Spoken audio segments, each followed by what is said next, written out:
The discovery.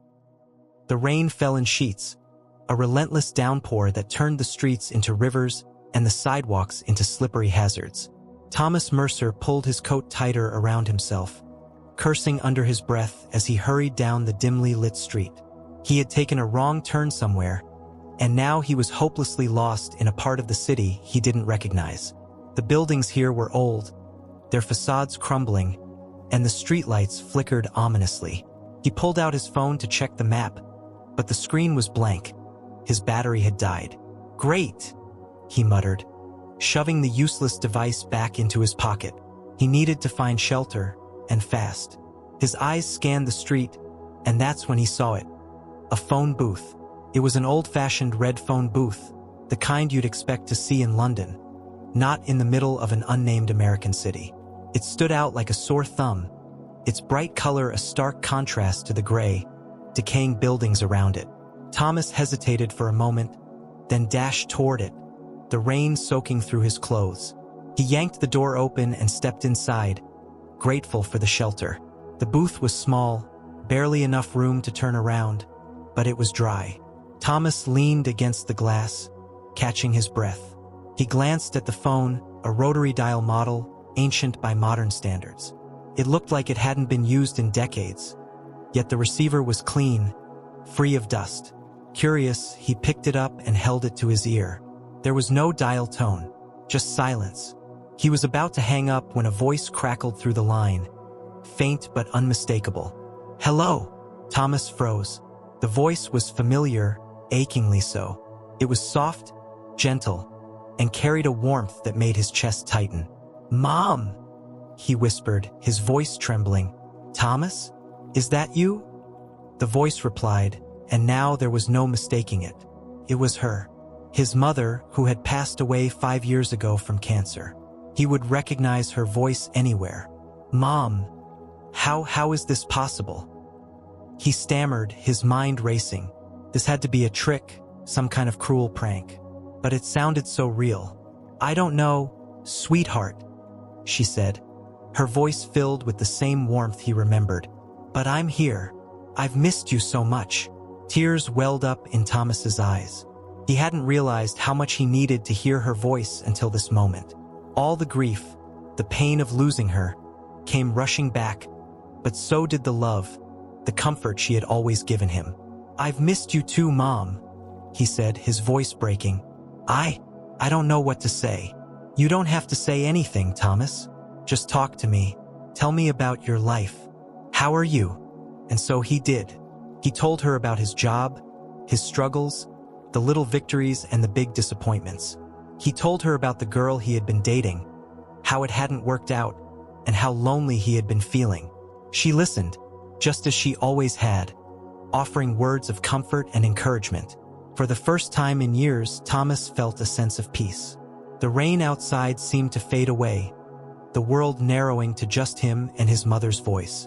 He didn't know how long they talked, minutes, maybe hours, but eventually, she said something that brought him back to reality. "Thomas, I have to go now." "No, wait," he said, panic rising in his chest. "Don't go, please. I'll always be with you, sweetheart," she said, her voice fading. "Remember that, and be careful." The line went dead. Thomas stood there, clutching the receiver, his mind reeling. What had just happened? Had he imagined it? But it had felt so real. He looked around the booth, half expecting to see some kind of explanation, but there was nothing. Just the old phone, the rain-streaked glass, and the silence. He hung up the receiver and stepped out of the booth, the rain still falling heavily. He turned back to look at it, a strange feeling settling in his gut. This wasn't right. This wasn't possible. And yet, he walked away, his mind a whirlwind of emotions. He didn't know what to think, but one thing was certain. He would be back. The comfort. Thomas couldn't stop thinking about the phone booth. For days, it consumed his thoughts. He replayed the conversation with his mother over and over in his mind, trying to make sense of it. Was it real? Had he actually spoken to her, or had he just imagined it? The rational part of his brain told him it was impossible, that it had to be some kind of hallucination brought on by stress or grief. But his heart refused to believe that. It had felt so real. Her voice, her warmth. It had been her. By the end of the week, he couldn't take it anymore. He had to go back. The rain had stopped, but the streets were still slick with water as Thomas made his way to the phone booth. He had memorized the route this time, determined not to get lost again. As he turned the corner and saw the red booth standing there, his heart began to race. He hesitated for a moment, then stepped inside. The booth was just as he remembered it. Small, cramped, and eerily quiet. He picked up the receiver and held it to his ear. There was no dial tone, just silence. He waited, his breath shallow, his hands trembling. "Hello?"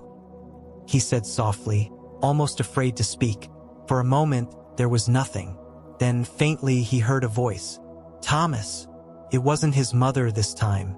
It was a man's voice, deep and gravelly, and it sent a shiver down his spine. "Dad," Thomas whispered, his voice barely audible. "Yeah, it's me," the voice replied, and Thomas felt a lump form in his throat.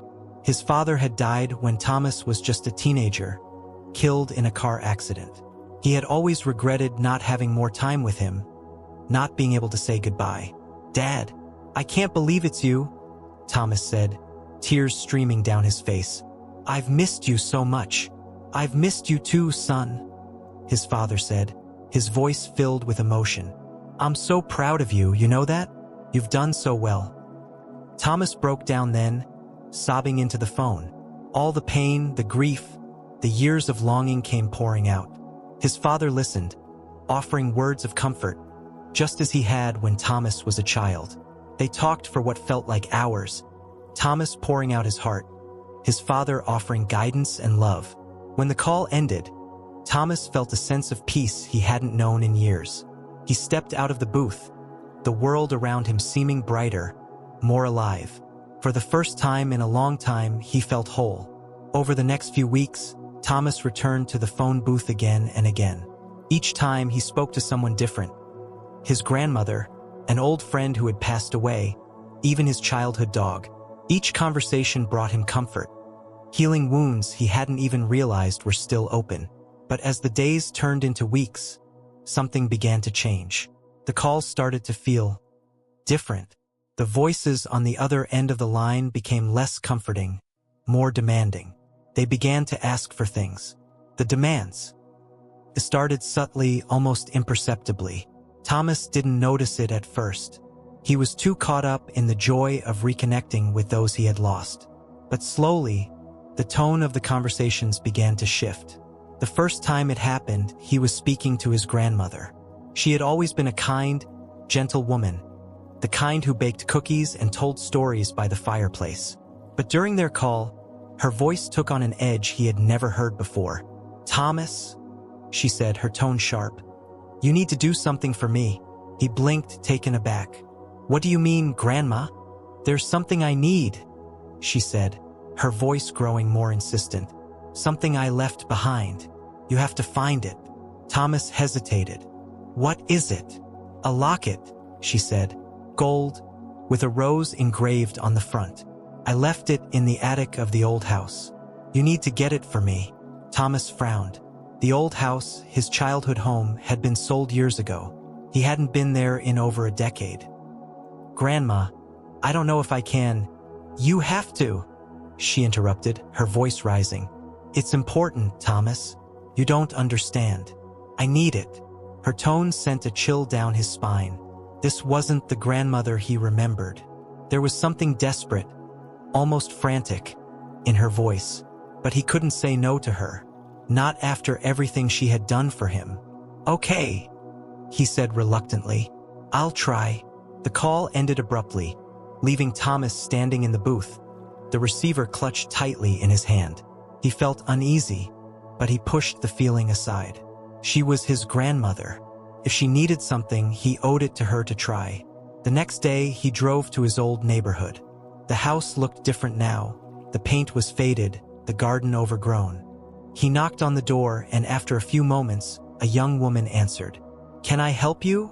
she asked, looking at him curiously. Thomas explained that he used to live in the house and asked if he could look in the attic for something his grandmother had left behind. The woman hesitated but eventually agreed, letting him inside. The attic was dark and dusty, filled with boxes and old furniture. Thomas searched for what felt like hours, his hands growing black with grime. Finally, he found it. A small gold locket with a rose engraved on the front, just as his grandmother had described. He returned to the phone booth that evening, the locket in his pocket. When he called, his grandmother answered immediately. "Did you find it?" she asked, her voice eager. "Yes," Thomas said, holding up the locket. "I have it." "Good," she said, her tone softening.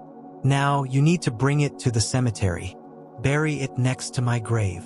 Thomas's stomach churned. "Bury it? Why?" "Just do it, Thomas," she said, her voice sharp again. "Don't ask questions."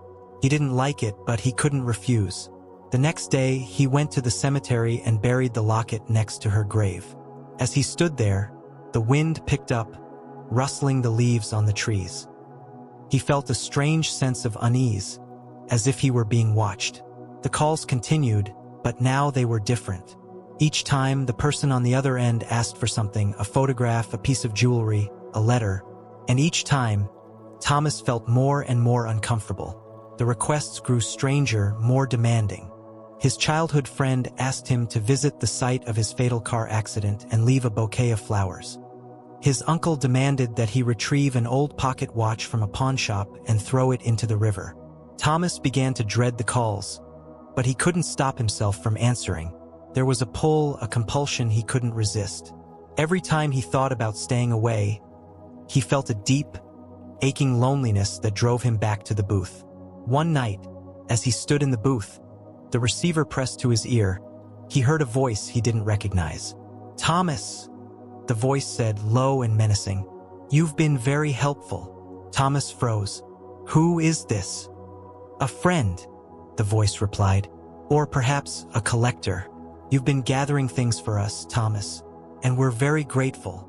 "What are you talking about?" Thomas asked, his heart pounding. "The locket, the watch, the flowers. They're all part of the plan," the voice said. "You've been paving the way, Thomas. And soon, it will be time for you to join us." Thomas's blood ran cold. "What do you mean? Join you where?" The voice chuckled, a sound that sent shivers down Thomas's spine. "You'll see. But don't worry. We'll be together soon." The line went dead. Thomas dropped the receiver, his hands shaking. He stumbled out of the booth, his mind racing. What had he gotten himself into? The phone booth wasn't a gift, it was a trap. And he had walked right into it. The trap. Thomas didn't sleep that night.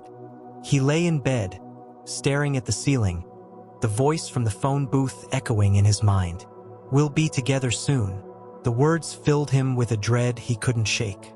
He had been so desperate to reconnect with the dead, to hear their voices and feel their presence, that he hadn't stopped to question what was really happening. Now, he realized with growing horror he was in too deep. The next morning, he resolved to stay away from the phone booth. He told himself it was over, that he wouldn't go back. But as the day wore on, the pull grew stronger. It was as if the booth itself was calling to him, a siren's song he couldn't ignore. By evening, he found himself standing in front of it once again, his hand trembling as he reached for the door. He stepped inside and picked up the receiver. The silence on the other end was deafening. He waited, his breath shallow, his heart pounding. "Hello?" he said, his voice barely above a whisper. There was no response, just silence. Relief washed over him. Maybe it was over. Maybe the booth had released him. But just as he was about to hang up, the voice returned. "Thomas," it said, cold and mocking. "Did you really think you could walk away?" Thomas's blood ran cold. "What do you want from me?" "We want you," the voice replied. "You've been so helpful, Thomas, so obedient. But now it's time for you to take the final step." "No," Thomas said, his voice shaking. "I won't do it. Whatever you want, I won't do it." The voice laughed, a sound that sent chills down Thomas's spine. "You don't have a choice, Thomas. You've already given us so much. Your time, your energy, your devotion. Now it's time to give us yourself." Thomas slammed the receiver down and stumbled out of the booth, his heart racing.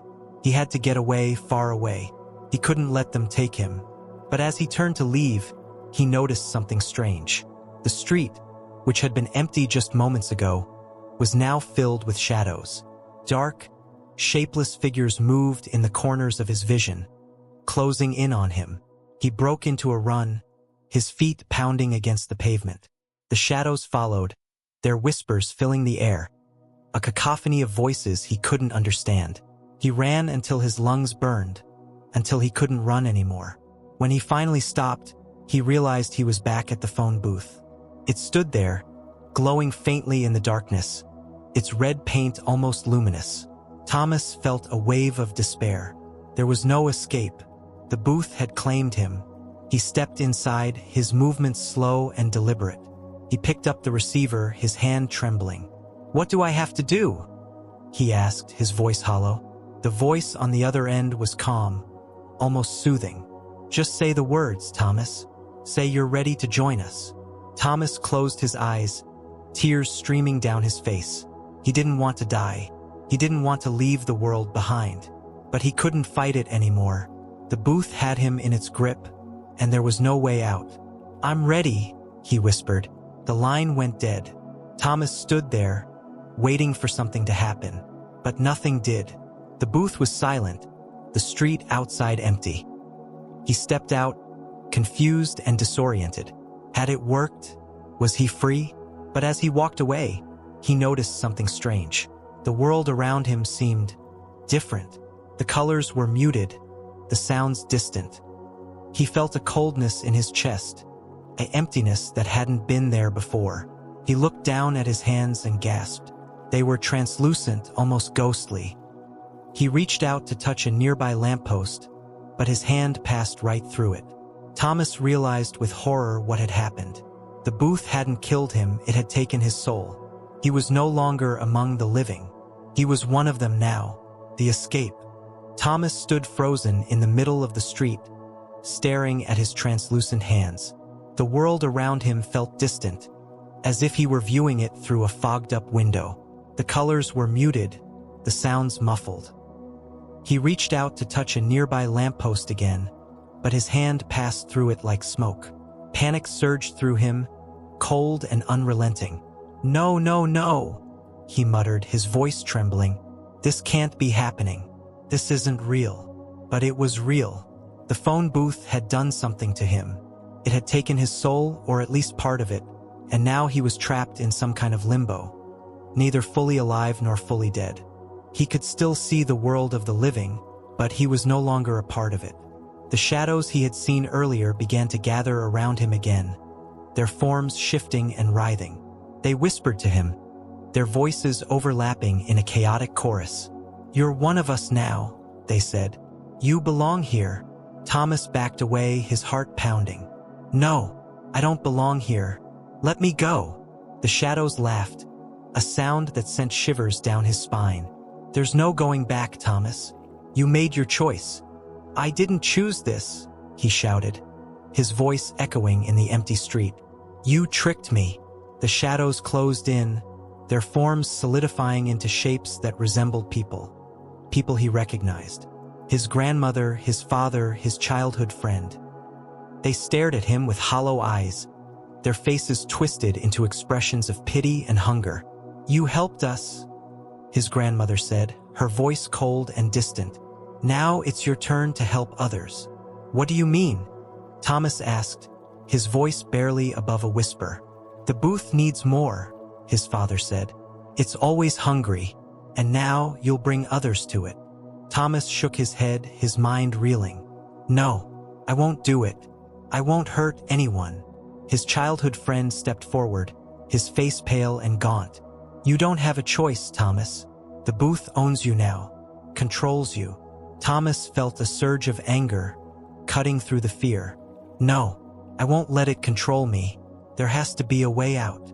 The shadows laughed again, their voices merging into a single, deafening roar. "There is no way out." Thomas turned and ran, his ghostly feet barely touching the ground. He didn't know where he was going, but he knew he had to get away from the shadows, away from the booth. He ran through the streets, the world around him blurring as he moved. The further he went, the more the world seemed to shift and change. The buildings twisted and warped, the sky darkened, and the air grew colder. Finally, he found himself standing in front of the phone booth again. It was glowing faintly, its red paint almost pulsing with an otherworldly light. Thomas stared at it, his breath coming in ragged gasps. He knew he couldn't run forever. The booth was the source of his torment, and if he wanted to escape, he would have to confront it. He stepped inside and picked up the receiver. The line was silent, but he could feel a presence on the other end, waiting. "I'm not yours," Thomas said, his voice firm despite the fear coursing through him. "You don't own me." The presence on the other end seemed to stir, and a voice, deep, ancient, and filled with malice, spoke. "You are mine, Thomas. You always will be." "No," Thomas said, his grip tightening on the receiver. "I made a mistake. I let you trick me, but I'm taking my life back." The voice laughed, a sound that made Thomas's very soul tremble. "You can't escape me. You're already dead." Thomas closed his eyes, focusing all his willpower on one thought. "I am alive. I am alive. I am alive." When he opened his eyes, the booth was gone. He was standing in the middle of the street, the world around him bright and vibrant once more. He looked down at his hands. They were solid, real. He touched the lamppost, and his hand didn't pass through it. He was back. Thomas fell to his knees, tears streaming down his face. He had done it. He had escaped. But as he looked up, he saw the phone booth in the distance, its red paint glowing faintly. It was still there, waiting for its next victim. Thomas knew he couldn't destroy it. It was a force beyond his understanding, a trap for the living and the dead alike. But he could warn others. He could make sure no one else fell into its snare. He stood up, his resolve hardening. He would tell his story, no matter how unbelievable it sounded. He would make sure people knew the danger of the phone booth. As he walked away, he glanced back one last time. The booth was still there, silent and ominous. But for now, at least it had lost its hold on him. Thomas turned and walked into the night, determined to reclaim his life and to protect others from the darkness that lurked in the red phone booth.